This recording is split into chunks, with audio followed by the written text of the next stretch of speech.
त्याची माझ्यापर्यंत ही माहिती नाही, मी आजच आलोय. पण आपण म्हटलंय तर कार्यवाही करण्याबद्दलच्या सूचना दिल्या जातील आणि असे बोगस बियाणे करणारे जे काही दुकानदार वगैरे त्यांचे लायसन आपण यापूर्वी पण रद्द केलेत आणि काही गुन्हे जे काही कायद्यात असेल ते आपण कार्यवाही करू. लातूर जिल्ह्यात ठिकाणावर गोगलगाईचा प्रादुर्भाव आता पाहायला मिळतो. त्या संदर्भात शेतकरी सर्व अडचणीत आलेले आणि पाऊसही नाही. आता पावसाचा विषय जर सर आता निसर्ग आहे, शेवटी यंदाच्या वर्षी एल निनोचा परिणाम सगळीकडे राहणार. राहिला विषय गोगलगाईच्या प्रादुर्भावाचा, तर त्याला जी काही खबरदारी दक्षता घ्यायला लागेल ती कृषी विभागाला सांगून त्यांना एक तर त्याच्यावर ते वाढू नये हे आपण त्यांना करायला लावू आणि नुकसान ज्यांचं झालं असेल त्यांचे पंचनामे वगैरे करून घेण्याच्या सूचना दिल्या जातील. परत मग पुढची जी असेल ती प्रक्रिया करू. सहकार भवनाचं भूमिपूजन झालंय. सहकार भवनाचं भूमिपूजन झालंय. सहकार खातं काट टाकते असं वाटतं. हो, 100% आता काळाप्रमाणे सगळ्यांनीच बदललं पाहिजे.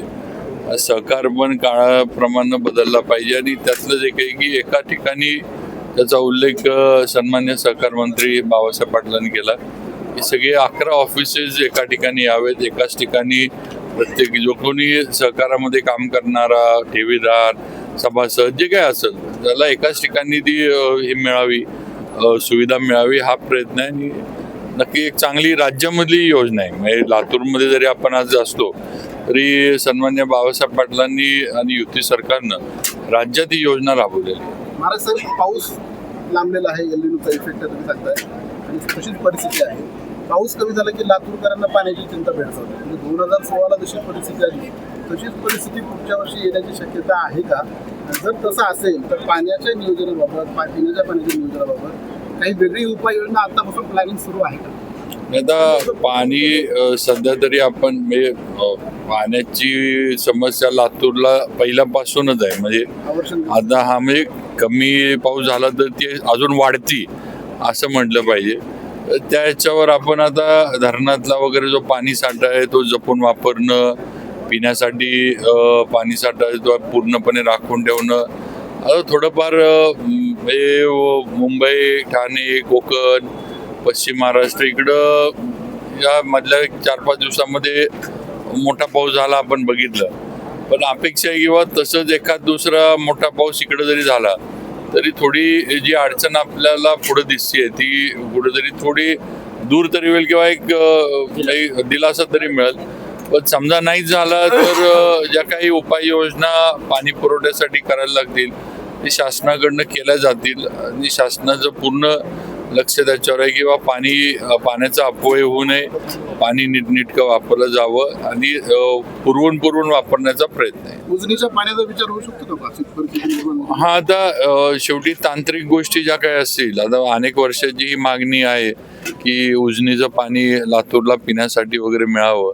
तर त्यातल्या तांत्रिक गोष्टी ज्या आहेत त्याचा पण अभ्यास म्हणजे मला वाटतं पूर्वी पण झालेला आहे. आता सुद्धा तशी परिस्थिती आली तर परत एकदा आम्ही मागणी मुख्यमंत्र्यांकडे करू. त्याचबरोबर मला वाटते मध्यंतरी मुख्यमंत्री आले होते त्यावेळेला सुद्धा आपल्या वरच्या बीडच्या तिकडच्या एक तिकडनं पाणी आपल्याला उपलब्ध करायचं, ती एक योजना त्या नदी जोड ह्याच्यामध्ये त्यांनी आपल्यासाठी लातूरसाठी तयार केली आहे. तेव्हा पर्याय आपण हुडकतोय.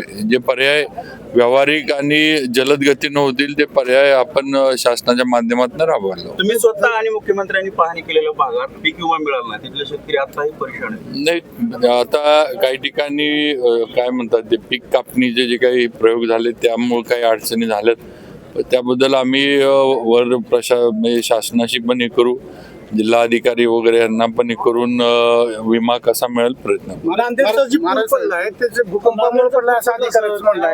नाही, मला नाही, अधिकारी जरी म्हणत असले तरी मला वाटत नाही, कारण मी पण तो व्हिडिओ बघितला.